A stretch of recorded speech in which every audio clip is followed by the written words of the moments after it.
L'invité de la rédaction.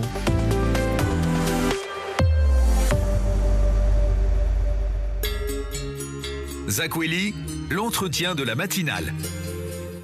Et nous vous retrouvons ce matin. Kalatoumi Abdiladi, bonjour. Bonjour Kamar. Et vous recevez Abdul Kamardine. Oui, nous sommes avec le président de la Fédération locale des LR et conseiller départemental de Mtsamboro. Bonjour.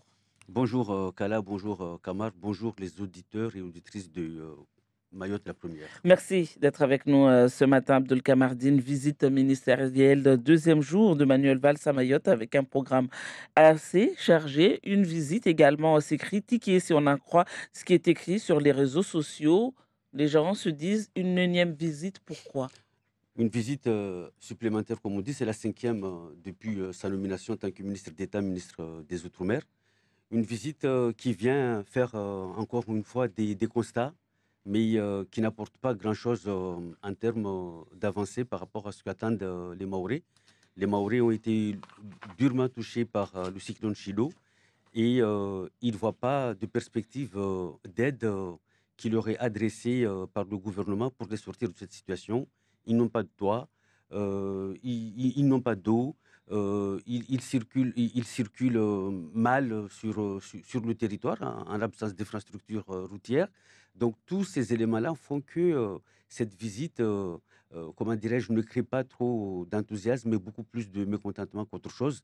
Vous avez vu, les syndicats ont appelé à une manifestation, ce qui témoigne de l'urgence sociale qu'il y a à répondre à un certain nombre de choses ici chez nous, notamment en matière d'attractivité de ce territoire, parce que Mayotte manque beaucoup de professeurs, Mayotte manque beaucoup de médecins, Mayotte manque beaucoup de sages-femmes, les hôpitaux, les maternités ne fonctionnent pas efficacement, il y a des naissances qui se font dans des conditions terribles sur le territoire. Donc, vous savez, il y a toute une panoplie de situations qui fait que les Maoris sont mécontents. Mais pourquoi n'entend pas les élus dire ça ouvertement au ministre? Mais comment voulez-vous qu'on dise les choses? Mais on les dit. Ces choses-là, on les dit Dans aux ces élus, réunions à huis clos? dans les réunions à huis clos, dans des courriers que nous envoyons, notamment le président du conseil départemental ne manque pas d'écrire au ministre des Outre-mer pour alerter sur un certain nombre de situations. Donc ce sont des choses Pourtant, qu'on ça, dit en longueur de journée. ça ne. Alors, vous avez sans doute vu un peu sur les réseaux sociaux, hein, ça ne se reflète pas sur l'accueil réservé notamment aux ministres. Quand on voit ce qui s'est passé à Sada avec ce ministre accueilli en grande pompe, avec ces dames qui les amènent avec des parapluies, etc. On a des critiques sur les réseaux sociaux. Oui, oui, c'était un moment. Il faut savoir faire la part des choses. Donc, la situation est certes difficile, la situation, mais qu'est-ce qui empêche de faire un instant festif? Il s'agissait d'inaugurer une infrastructure publique. Donc, le maire a jugé de mettre en place ce dispositif d'accueil réservé aux ministres, mais cela n'empêche pas qu'on puisse lui dire que ça ne va pas et que nous devons nous asseoir pour discuter réellement des problèmes de ce territoire en Est-ce que matière c'est pas là le d'infrastructure. problème? Est-ce qu'il n'y a pas un problème justement de communication et d'image? Dire voilà, quand je suis fâché, montrer que je suis fâché. Moi, en tout cas, personnellement, je n'aurais pas organisé les choses de cette manière. J'aurais été très sobre en termes d'organisation parce que quand on est dans un contexte difficile, il faut faire preuve de sobriété, mais pas de distraction. Est-ce que comme Estelle Youssoupha, vous direz que c'est du tourisme ministériel? Ben, chacun assume ses propos. Moi, je ne pense pas qu'il s'agit d'un acte de tourisme, hein. C'est un ministre d'État du gouvernement de la République qui rend visite à un territoire de la République, qui vient se rendre compte des situations qui sont difficiles, mais où il manque beaucoup de réponses par rapport aux attentes de la population de Mayotte. Moi, je ne suis pas du genre à lancer des mots comme ça, à balancer des mots comme ça pour plaire à pour plaire ou pour faire du buzz. Il faut se poser et dire les choses de façon responsable et honnête. Abdul Kamardine, cette visite de Manuel Valls ici à Mayotte coïncide avec le meurtre de cet adolescent à Dzoumogné, c'était dimanche, et finalement, euh, il y a eu un silence, que ce soit de la classe politique locale ou même pas un mot du ministre, comme s'il y avait eu une banalisation de la violence et de l'insécurité aujourd'hui à Mayotte. Alors, c'est une situation, c'est un acte regrettable que nous en arrivons à ce genre de situation à Mayotte. C'est pas la première fois. Et, ces scènes de violence témoignent de la situation de l'insécurité à Mayotte, qu'il faut que les mesures soient prises pour renforcer la sécurité des Mahorais. Moi, personnellement, j'ai entendu parler de cet événement, de cet acte dans les médias. Là, enfin, depuis Hier, hier, nous sommes dans une situation vraiment d'insécurité où s'affrontent des bandes dans les quartiers, dans les villages. Il faut que, il faut que les forces de l'ordre s'organisent pour mener un travail de terrain pour identifier ces bandes et les mettre hors d'état de nuire. Mais après, c'est vrai que nous avons trop l'habitude ici à Mayotte, quand il y a des événements comme ça, que c'est le silence complet, peut-être que les gens sont installés dans une sorte d'habitude, une habitude qui n'est pas normale. Le programme de Manuel Valls ce mardi axé notamment sur le reboisement. Il sera dans la commune de Tsingoni ce matin, et puis il ira visiter une exploitation agricole, et il fera également la piste forestière du mont Kombani. Euh, la forêt mahoraise brûle, Abdul Kamardine, et brûle littéralement, et dans des zones très difficiles d'accès. Les Oui. pompiers ont besoin de moyens aériens pour lutter contre ce feu. À quel moment vous allez demander des bombardiers d'eau? Alors, depuis Chido, depuis le passage du cyclone Chido, les pompiers n'arrêtent pas d'être pris par ces feux un peu partout dans Mayotte. On se rappelle au nord, au centre, euh, au sud, et puis aujourd'hui à Ouangani, et puis un peu partout dans tout le territoire. Et nous connaissons la configuration de notre territoire où où il y a des endroits qui sont difficilement accessibles. Il n'y a pas de voirie. Dans ces zones-là, ce sont des pistes rurales si ça existe. Et puis, il y a l'absence de ce qu'on appelle les bornes incendie qui mettent à rude épreuve les sapeurs-pompiers de Mayotte qui font du bon boulot, qui font du bon travail pour venir à bout de ces feux. Donc, il se trouve que celui de Ouangani aujourd'hui pose énormément de difficultés pour des raisons que nous avons évoquées. Alors, se pose la question des moyens.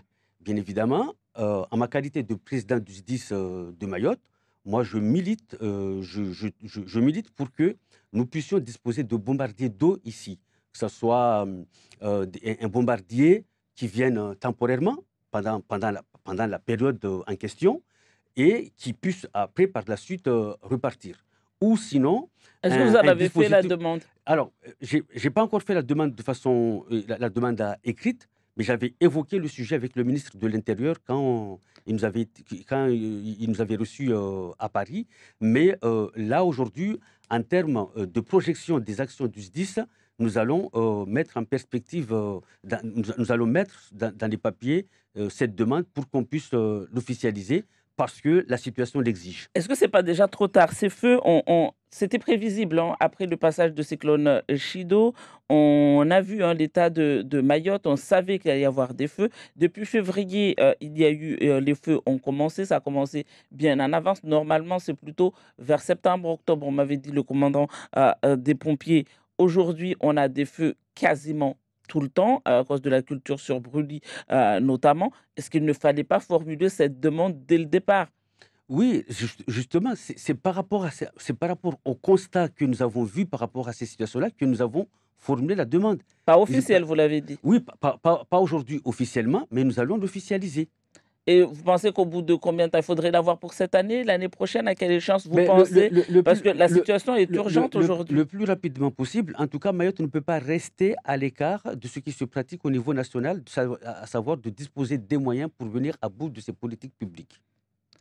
C'est surtout qu'aujourd'hui, la situation actuelle des c'est la lutte contre l'incendie. Voilà. feux de forêt Mais exige alors, qu'on ait ces moyens aériens. oui, c'est l'objectif, mais aujourd'hui, nous disposons avec les camions-citernes que nous avons sur le territoire, nous disposons des moyens pour venir à bout de ces feux, mais seulement c'est le contexte, c'est la configuration géographique qui fait que nous avons du mal à accéder sur ces territoires-là. Les moyens actuels sont tout à fait adaptés, mais ils doivent être renforcés pour aller beaucoup plus vite. Alors, au-delà de la lutte contre ces feux, les moyens pour lutter contre ces feux, est-ce que vous arrivez à identifier s'il s'agit de pyromanes, s'il s'agit effectivement de la culture sur brûlis ou l'origine de ces incendies Alors, ce aujourd'hui? qui revient le plus souvent, ce sont les cultures sur brûlis. J'ai pas eu vent d'écho qu'il y a eu des cas qui relèvent de pyromanes, mais ce sont essentiellement des cultures sur brûlis.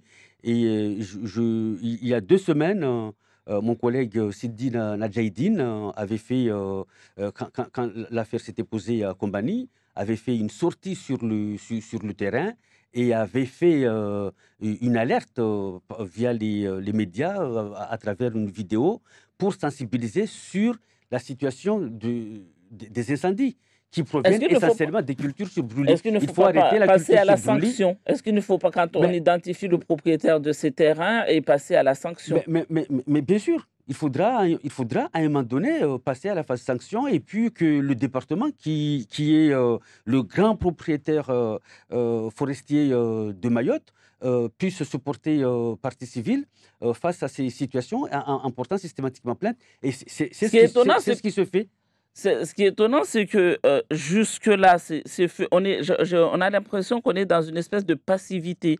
On sait qu'il y a le feu, on sait que c'est la période où il y a la Mais pourquoi culture vous sur dites, brûle. pourquoi vous dites qu'on est dans la passivité? Non, madame, nous sommes dans Parce qu'on n'a l'action. pas entendu de condamnation jusque-là. Oui, mais parce que pour qu'il y ait condamnation, madame, il faudrait qu'il y ait identification des auteurs. Les enquêtes se poursuivent. On n'arrive pas à les identifier. Mais il faut arriver à les identifier.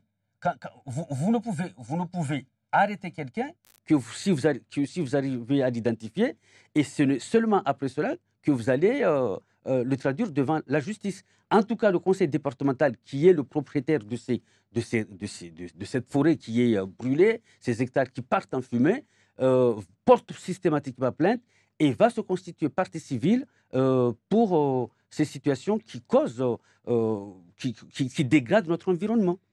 Abdul Kamardine, parlons maintenant de ce qui se passe au niveau national avec François Bayrou, hein, qui rencontre aujourd'hui notamment les LR cet après-midi. Les LR, vous appelez aujourd'hui à soutenir le gouvernement, contrairement à nos deux députés. Vous le regrettez? Ben, chacun assume ses positions. Donc, la députée Bamana, sans doute, suit les consignes de ce mouvement, hein, les RN, qui souhaitent, qui ont cet appétit du pouvoir, qui veulent précipiter la chute de François Bayrou, voire même de celui du président de la République, en invitant le président de la République à démissionner, alors que nous savons très bien que le président de la République est élu pour 5 ans. Il a été élu en 2022, son mandat arrive à terme en 2027. Et il y a aussi notre député de la circonscription 1 qui ne va pas voter la confiance d'un gouvernement où est représentée une des personnalités qu'il soutient nationalement. Donc, chacun assume ses prises de position, chacun assume. Moi, franchement, parfois, je n'arrive pas à détecter la cohérence des uns et des autres dans leur prise de position. Il s'agit quoi aujourd'hui? Est-ce que nous avons aujourd'hui, par rapport à la situation de la France qui est empêtrée dans une crise de la dette, d'accord? Et dans la configuration actuelle de l'Assemblée nationale, est-ce que nous allons aujourd'hui, est-ce que nous allons nous payer le luxe de créer le chaos, de foutre, pardonnez-moi l'expression, le bordel dans le pays? Je ne vois aucun intérêt. On va faire Mais tomber. qui crée le chaos? Est-ce que c'est pas François Bayrou quand il a décidé de dire je vais solliciter la confiance des députés? Est-ce que c'est pas à ce moment-là qu'il a créé le chaos? Mais il a fait recours à un dispositif constitutionnel. On ne peut pas lui faire le reproche. Mais du coup, c'est la liberté également, c'est la démocratie aussi pour les députés de dire nous, on ne lui accorde pas notre confiance. Oui, on ne lui accorde pas la confiance, on va le faire tomber, le remplacer par qui? Parce qu'aujourd'hui, ce que je constate, c'est que les appareils qui vont voter contre la confiance au gouvernement, ils sont capables de s'allier pour faire tomber un gouvernement, mais ne sont pas capables de s'allier pour donner à la France un gouvernement. Donc, on est en train de créer le chaos exprès, alors que la France a besoin comment dirais-je, d'un instant d'accalmie pour faire face à sa situation qui n'est pas difficile. Après, je ne dis pas que François Bayrou a raison, surtout parce que moi personnellement, je suis totalement opposé à la suppression des 2 jours fériés. Ça, c'est inconcevable. Mais dans ce cas-là, vous comprenez alors la position de ces députés aujourd'hui, notamment les députés de gauche. Il n'y a pas que ça. Qu'est-ce qui empêche les uns et les autres d'aller sur la table de discussion pour dire à François Bayrou que ce dispositif-là n'est pas entendable? Et d'ailleurs, il a commencé à opérer un rétropédalage sur un certain nombre de ces mesures qui sont jugées inefficaces pour la sérénité nationale. Donc, privilégions le dialogue, d'accord? Soyons responsables, faisons en sorte que la France puisse vivre un moment d'accalmie parce que nous allons en permanence passer d'agitation en agitation avec la configuration actuelle de l'Assemblée nationale. Nos députés doivent être à la hauteur, doivent montrer qu'il y a la France, que ce qu'ils défendent, c'est l'intérêt de la France, mais pas leur intérêt particulier. Mais qui a causé tout cela? Qui a causé tout cela? Mais il y a des responsabilités partagées. François Bayrou, il est le Premier ministre. Il a proposé des mesures qui ne font pas nécessairement l'unanimité et il met les parlementaires devant leurs responsabilités. Rien n'empêche aux parlementaires d'engager aussi des discussions pour qu'on puisse, comment dirais-je, trouver des solutions beaucoup plus adaptées au contexte actuel de la France. Ça vous inquiète par rapport à la situation de Mayotte? Ça m'inquiète beaucoup par rapport à la situation de Mayotte parce que si nous n'avons pas le vote du budget de la loi de finances 2026, ça va retarder les chantiers qui sont prévus dans le cadre de la loi pour la refondation de Mayotte. Déjà que nous sommes en train de crier que les crédits qui sont prévus sont insuffisants. Si ceux-là même qui sont prévus, on ne va pas avoir de perspectives dans les jours à venir pour savoir quand est-ce qu'ils seront employés, on est mal alors que Mayotte a besoin de ressources. Merci beaucoup, Abdelkader Dine, pour cet entretien.